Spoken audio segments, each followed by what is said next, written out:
Good morning. It's a pleasure to welcome everybody to our third annual North Texas Climate Change Symposium. Thank you so much for being here this morning. I want to acknowledge some of our special guests. We have federal, state, county, and local officials, Lieutenant General Russell Honore, and our panelists and partners and stakeholders. In particular, I'd like to recognize former council member Sandy Grayson, who's here in the audience with us, and for years has spearheaded some of the most important environmental efforts in Dallas. As you probably noticed coming in, the Hall of State is under renovation right now, so it means that the facilities are going to be changing slightly, hopefully for the better. If you have questions, there's going to be city staff posted around the building. They can show you where the bathrooms are, they can show you where the next presentations are, and direct you to refreshments and bathrooms.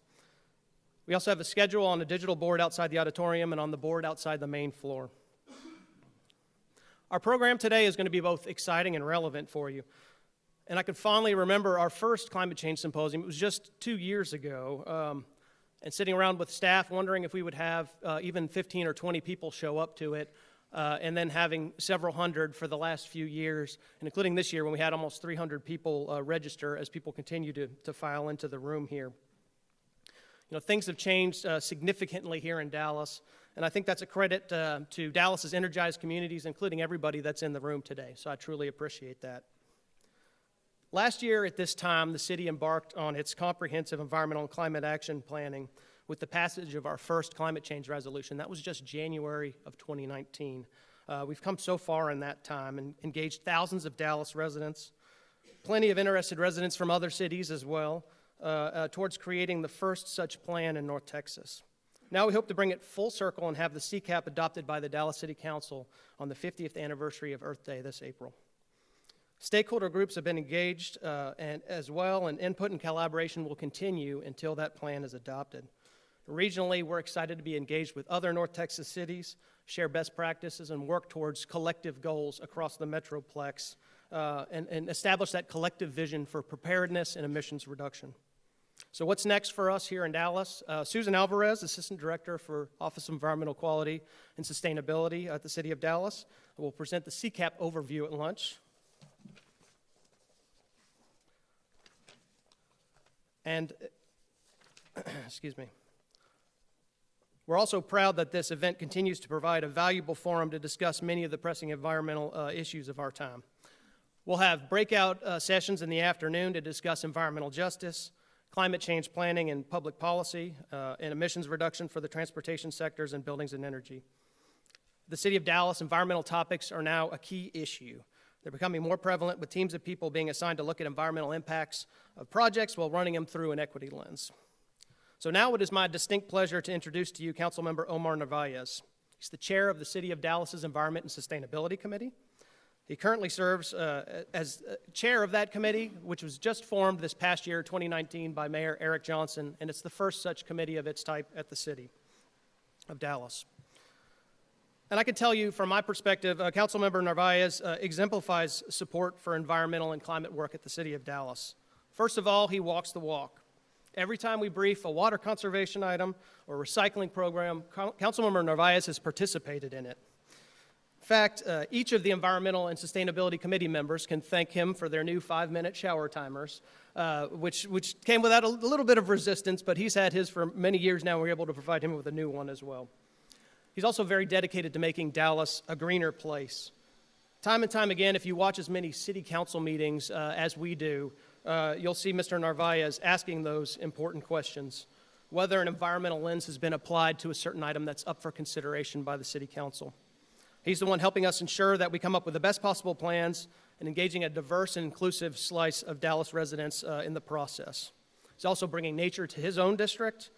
A new walking trail was installed around Pavaho Wetlands on Canada Drive through his guidance and support, and the connection for the Bachman Loop to other trail systems is in progress to ensure connectivity and walkability in his district. So please join me in welcoming Councilmember Omar Narvaez.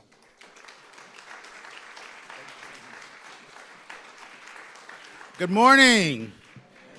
I need to meet this Omar Narvaez that James was just talking about. He sounds like a pretty cool dude. So, but in all seriousness, thank you, James, for that very warm welcome. And it is just my distinct honor and it is a huge privilege to be here with you all this morning to welcome you all to this year's symposium.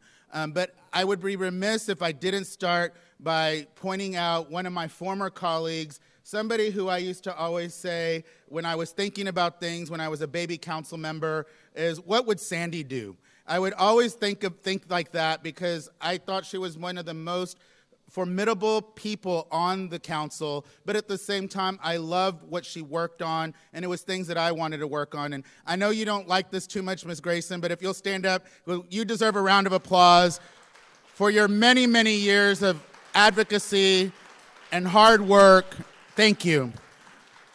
A lot of people don't realize or know that, this term we got to start because of the leadership of Mayor Eric Johnson, the first time ever, an Environment and Sustainability Committee, and I was chosen to be the chair of that, and I can't tell you how excited and proud and honored I am that he thought of me to do this. But if it wasn't, if Ms. Grayson was still on the council, she would have been the chair. But those pesky term limits, those got her, and so she had to leave. But I think she left us in good hands, and I want to thank her for that because we have gotten off to a great start. We're off and running because of the things that she laid out over the years to get us to where we're at.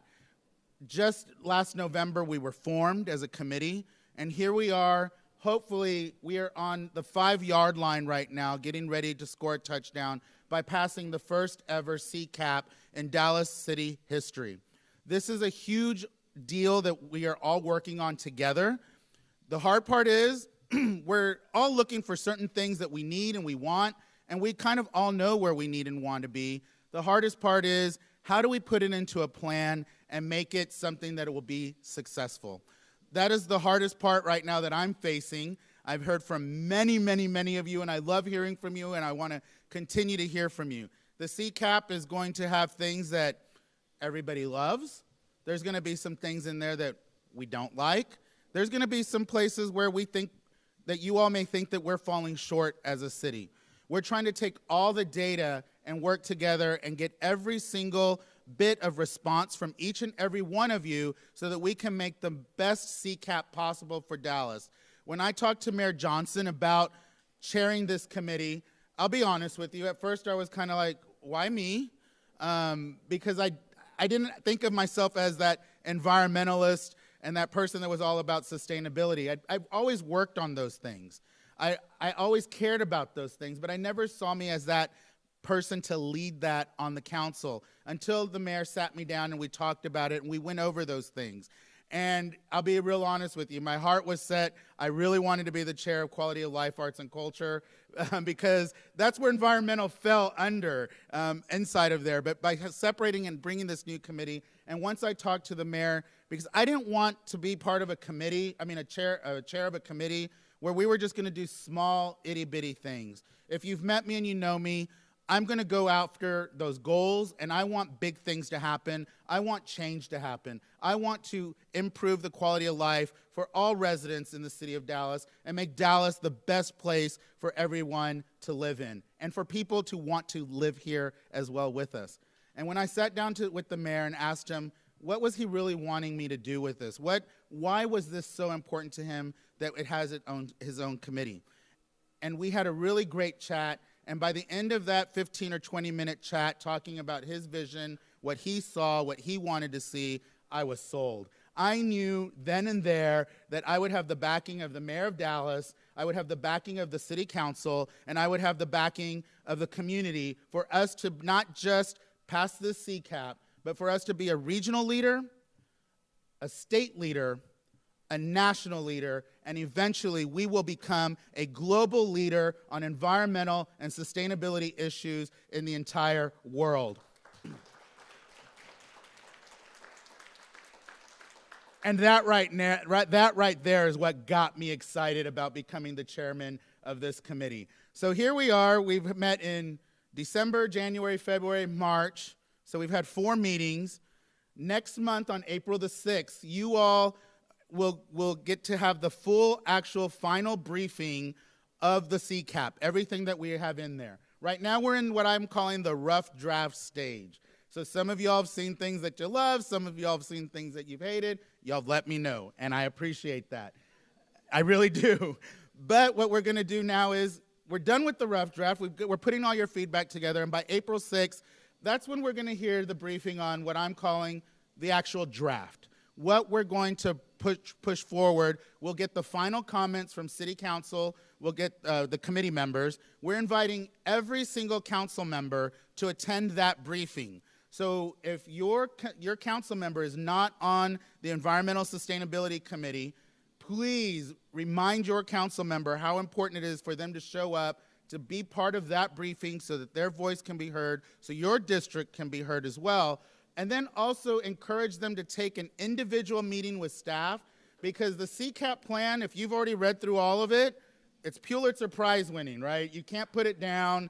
It's such an easy read that, I can't imagine. I know y'all have all got it done and taken care of and marked up, but not every council member is going to have that kind of time to delve in and dig through it. And it's going to take them 2 and 3 hours of meeting with staff easily to ask those questions. So I encourage you to push your council member to ask those questions and be part of the briefing, as well as the committee briefing, as well as have their own individual meeting. The people on the committee are myself, Vice Chairman Tanel Atkins. We have Chairwoman Jennifer Staubach Gates, Mr. David Blewett, and Paula Blackman is also on the committee. Those are the 5 council members. Anybody else? Get them over there so that we can get this done. The goal is to pass CCAP on April the 22nd. That's at City Hall during the council meeting. The goal is to pass CCAP on April 22nd of this year, 2020, which is the 50th anniversary of Earth Day. And I can't think of a better day to pass our CCAP than on Earth Day, on its 50th anniversary, to show not just the region, but to show the entire world that Dallas is on the map when it comes to environmental and sustainability issues. Thank you again, everybody, for being here. We're so excited about hearing all your feedback. They told me I had 20 minutes, but I told them we got to catch back up because we let you have a little bit more time to eat and drink before we got in here. And I want to get to work. Are y'all ready to get to work? Yeah. All right, let's do it. Thank you.